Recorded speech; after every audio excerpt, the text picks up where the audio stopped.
पूरे प्रदेश को इस बारे में आश्वस्त करना चाहूंगा। प्रदेश के अंदर किसी भी मुस्लिम पर्व और त्योहार के दौरान, किसी भी अन्य मत और मजहब से जुड़े हुए किसी भी पर्व और त्योहार के दौरान कहीं कोई समस्या नहीं खड़ी होती, तो फिर हिंदू पर्व और त्योहार के दौरान कोई समस्या खड़ी करेगा तो सरकार उसको सख्ती से निपटने का काम भी करेगी, उतनी ही सख्ती से निपटने का काम भी करेगी। और मुझे लगता है आपने बाबरनामा पढ़ा होता तो आप मुझसे बहस करते ही नहीं, जिसमें स्वयं मीर बाकी के द्वारा हरिहर मंदिर तोड़ने का जिक्र किया गया है। क्या बात करते हैं आप। और मुझे लगता है ये जितने लोग यहां पर हैं, ये वहां पे कोई नहीं रहा होगा, लेकिन आपके फोरफादर और फोरफादर के आगे की पीढ़ी उसकी भुक्तभोगी रही होगी, इसलिए आज इस स्थिति में आप लोग वहां पे हैं। कुंदरकी में लोगों का एहसास हुआ है, एक दिन एहसास आपको भी होगा और जरूर होगा।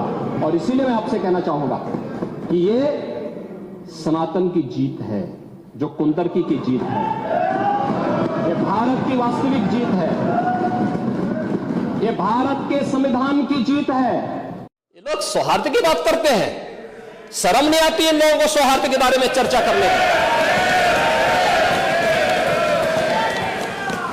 1978 से जो मंदिर आज निकल रहा है, 1978 से इन लोगों ने कभी खोलने नहीं दिया उस मंदिर को, जो आज बजरंगबली का मंदिर निकल रहा है, जो वहां पर आज 22 कुएं किसने बंद किए थे, इन 22 कुओं को भी वहां पे बंद किया गया। और वहां का माहौल इतना तनावपूर्ण किसने बनाया था, ये पत्थरबाज कौन थे, एक भी गिरफ्तारी बिना साक्ष्य के नहीं हो रही है। और याद रखना, जिसने पत्थरबाजी की होगी, जिसने माहौल खराब किया होगा, उसमें एक भी बचने वाला भी नहीं है, एक भी नहीं बचेगा। समाजवादी पार्टी का नेता, आपका विधायक घोषणा करो ना, उस कमबख्त को निकालो पार्टी से और उसको एक बार यूपी भेज दीजिए, बाकी उपचार हम अपने आप करवा लेंगे। उत्तर प्रदेश के विभिन्न बोलियों को,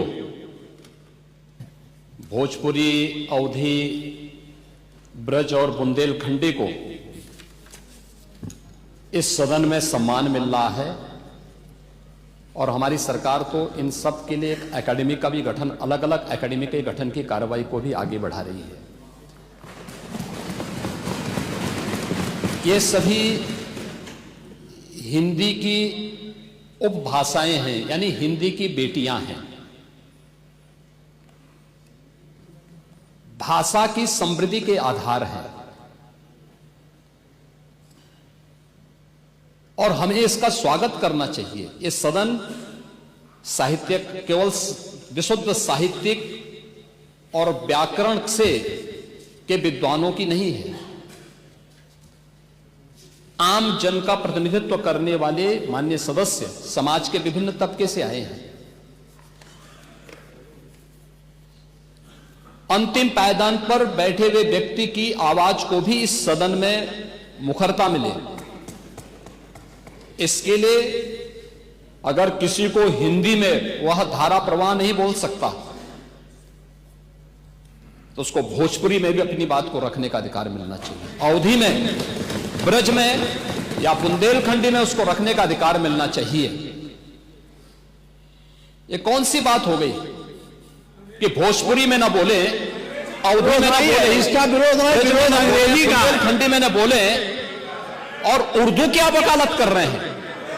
ये बड़ी विचित्र बात है।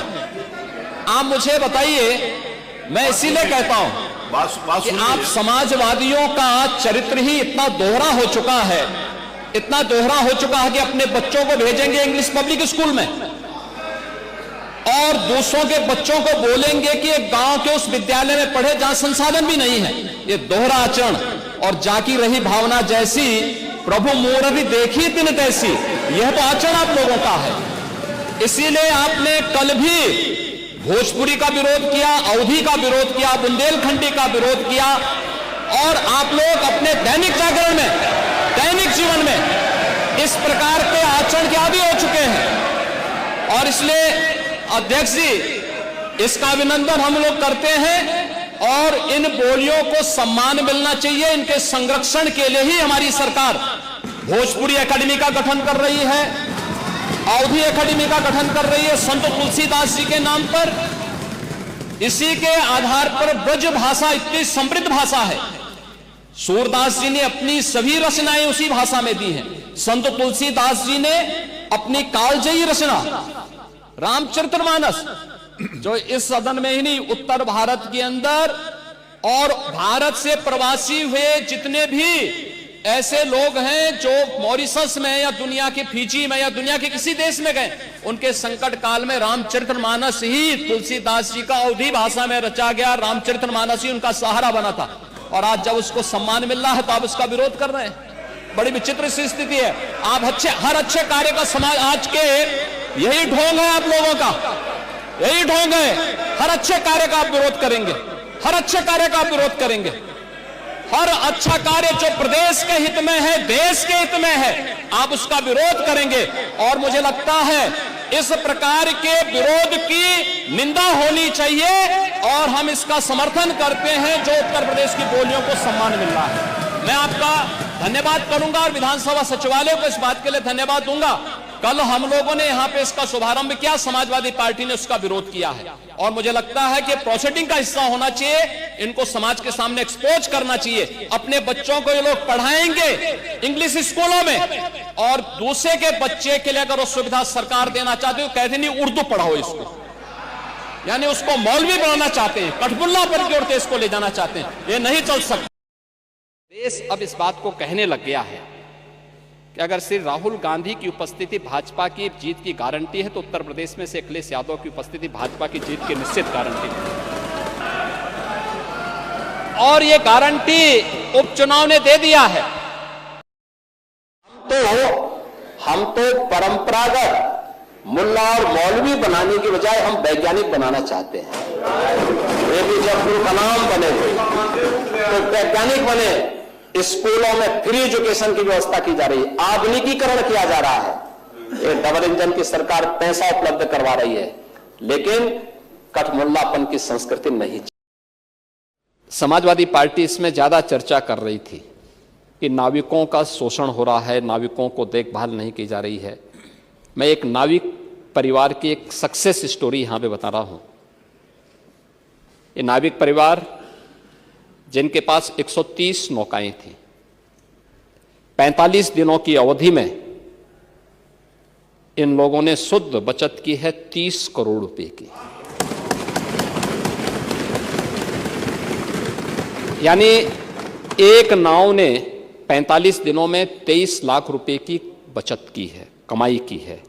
प्रतिदिन के अगर आप उनकी बचत देखेंगे तो यह लगभग 50 से लेके 52,000 पर डे की उनकी इनकम थी एक नाव की।